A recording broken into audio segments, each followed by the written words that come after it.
తెలంగాణలో గురుకులాలు బడులు హాస్టళ్ల బువ్వదిని పిల్లగాళ్ళు దావకాన పాలైతున్న ముచ్చట మీద కారు పాటోలు ఓ కమిటీ వేద్దామనుకున్నారు. గురుకులాల బాట అని ఓ కార్యం కూడా పెట్టుకున్నారని నిన్నో ముచ్చట చెప్పుకున్నాం కదా.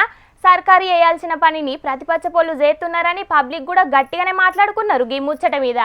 మరి ఇక ముచ్చట్లన్నీ చూసిండ్రో లేకపోతే ఏందో గాని ఇయ్యాలనైతే పెద్ద పెద్ద ఆలోచనలు చేసిండ్రు సర్కారోళ్ళు.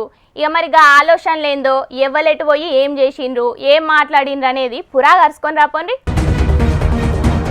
సిద్దిపేటలున్న జ్యోతిరావు పూలే గురుకుల బడిల మంత్రి పొన్నం సారు, జైత్యాల రాయికల్ మండలం అల్లిపూర్ గురుకులం బడిల MLC Jeevan Reddy sir shaking చేసిండ్రు. ఇయ్యాల సర్కారు బడుల్లా సర్కారు హాస్టల్లా బువ్వ ఎట్లా వండుతున్నారు, బువ్వ వండే అర్రా ఎట్లుంచుతున్నారు, బాత్రూమ్లు ఎట్లున్నాయి, పురాగ బడి ఎట్లున్నది అంతా అరుచుకున్నారు. అన్నమే ఉడకలే, అంత బియ్యమే ఉన్నది. సర్కార్కెంచి పైసలు తీసుకొని పోరగాళ్లకు ఉడకని బువ్వ నీళ్ల షారు నీళ్ల పెరుగు పెడతారా అని గరమైండు జీవన్ రెడ్డి సారు వండేటోళ్ల మీద.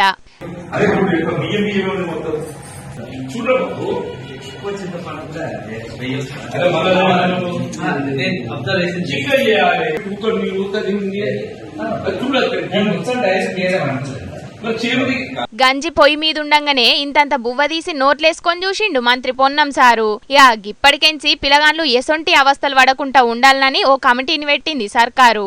కలెక్టర్లు అడిషనల్ కలెక్టర్లను జిల్లా స్థాయిలో కమిటీగా వేస్తూ నలుగురు వెల్ఫేర్ అధికారులు, ఎస్సీ ఎస్టీ బీసీ మైనారిటీ అధికారులు, అదేవిధంగా ఆరోగ్యానికి సంబంధించి చూడడానికి డిఎంహెచ్ఓను, ఆ ప్రాంతం ఆ స్కూల్ యొక్క ప్రిన్సెస్ బాగుండడానికి డిఆర్డిఓ గారు, దాని తర్వాత విలేజ్ సెక్రటరీ కానీ ఆ ప్రాంతంలో ఉండేటువంటి విధంగా డిపిఓలను సభ్యులుగా చేస్తూ కమిటీ వేస్తూ ఇదే ఫార్మేట్లో మండల స్థాయిలో కూడా వేస్తూ ప్రతి 15 రోజులకు ఒక్కసారి ఆ పాఠశాలలో సందర్శన లేదా నివేదికలు తీర్చే కార్యక్రమం. ఎక్కడ ఫుడ్ పాయిజన్ అవకాశం లేకుండా కిచెన్ కానీ శానిటేషన్ కానీ అన్ని రకాలు చూడమని చెప్తాను. ఫుడ్ సేఫ్టీ కమిటీ పెట్టి దాంట్లో బడి పెద్ద సార్తో పాటు ఇంకో ఇద్దరిని పెడతారట. అట్లనే జిల్లా స్థాయి అధికారులను కూడా పెడతారట. బువ్వ కూర మంచిగా వండేటట్టు చూసి ఎట్లున్నదని ఈ కమిటీలు తిన్నాకనే పిల్లగాళ్ళకు పెడతారట.